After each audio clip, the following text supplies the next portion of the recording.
Muslims paid more attention to religious sciences than to natural and social sciences. In the course of time, science declined. Although the Quran describes science and religion as two parallel paths towards the same goal, the religious path has dominated during the last 500 years.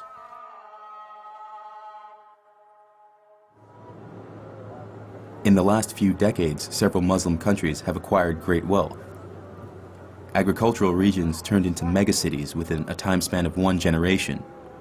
But there's little scientific research conducted in these countries compared to other regions with the same affluence. The revival of the sciences has not yet taken place. There are various things that have held the Arab world back.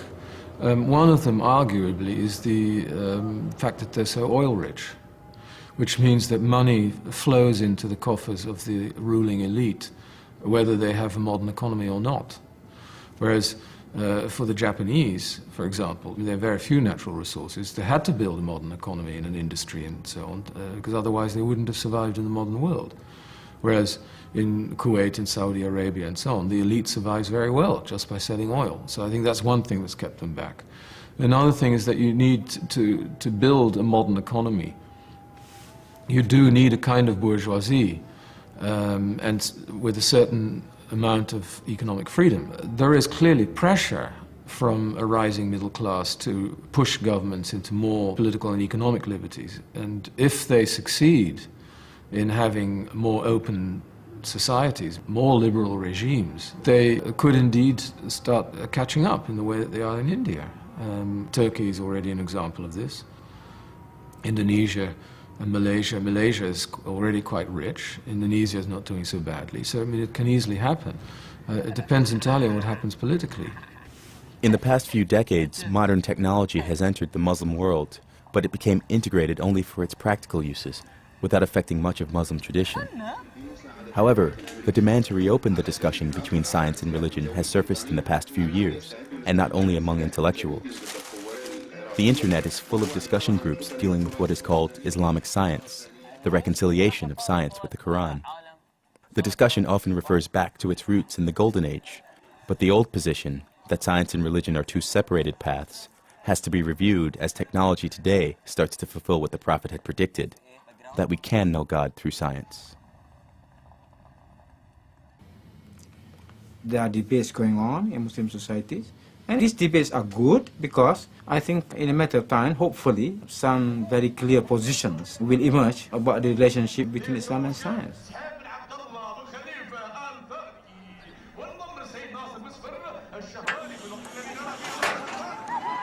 After 1,000 years of absence, new robots appear in the Arabic world. In the famous camel races of Qatar, the camels, previously mounted by children because of their light weight, are now run by even lighter robots.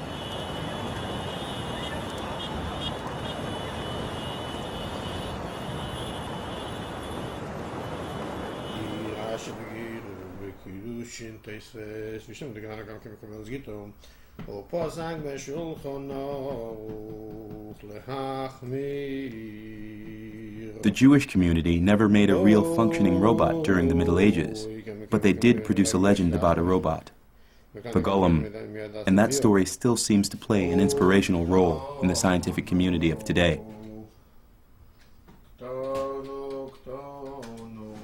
In that building over there, in the classical AI lab, I know at least 4 people who claim to be descendants of Rabbi Leu, who is known as the first Kabbalist who actually built a golem. Rabbi Leu lived in Prague in the 15th or 16th century, and there are a couple of different stories about his golem.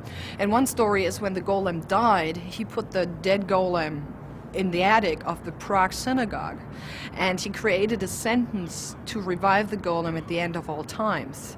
And a couple of people in that building, including Marvin Minsky, have been told that sentence on the day of their bar mitzvah. So they have been told by their fathers or grandfathers that they would be the ones who would revive the golem. And of course, then you can easily draw the parallel to AI, right? If you want to revive the golem, okay, you build an AI system. two people who actually claim to be descendants. One is Jerry Sussman, a professor here, and the other one is Joel Moses, who is right now provost of MIT. We're sitting together, and they wrote the sentence they have learned to revive the goal on a piece of paper, and it was absolutely the same. So this tradition has actually survived for 400 years.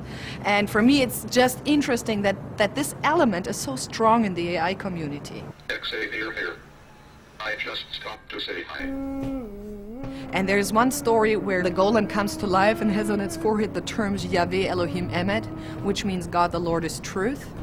And he comes to life and removes the aleph, the first letter of the word term Emet, from his forehead, so that the remaining sentence means God the Lord is dead.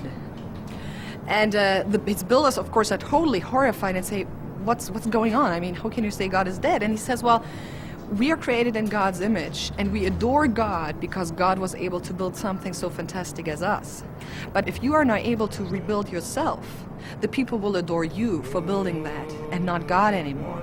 But as soon as God is not adored anymore, he might as well be dead.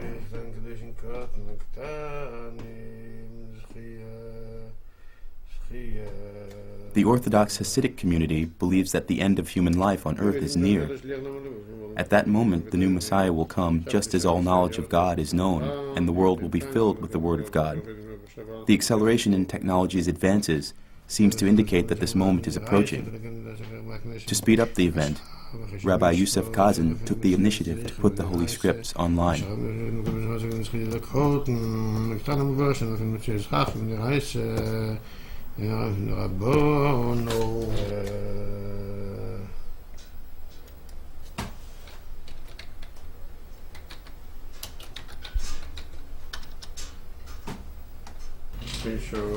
The prophecy of Isaiah is that the time will come when the world will be filled with the knowledge of God, just as the ocean covers the sea.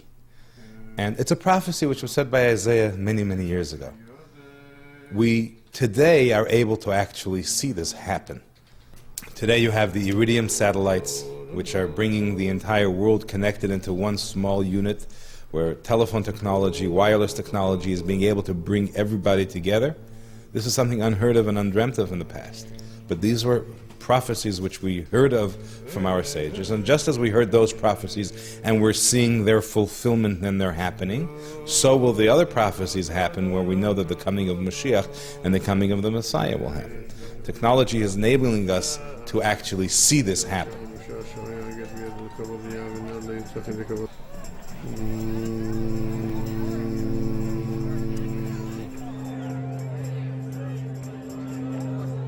The earlier periods of history, and we have, say, three pretty good-sized messiahs between 600 BC and 700 AD. We have Buddha, we have Christ, we have Muhammad. Produced over the whole planet, more or less, a system of the self. It's not clear that this unification of the self around what we would call probably today ego in Freudian language was fully formed before that period of time. And the interesting thing is that Buddha both invokes the ego and then contradicts it and says, don't go there. All right, it exists, and here I am making you conscious of it, but this is how you free yourself of it. Christ does the same thing, and Christ says that the way to freedom from ego is through love. And Buddha says that it's through non-attachment. So this produces what we would call modern materialistic culture. You know, it takes some time to work through culture, and culture evolves and iterates through it, and so we now have modern materialistic culture in which the ego is prized above all other developments. Well, that game is over. But the software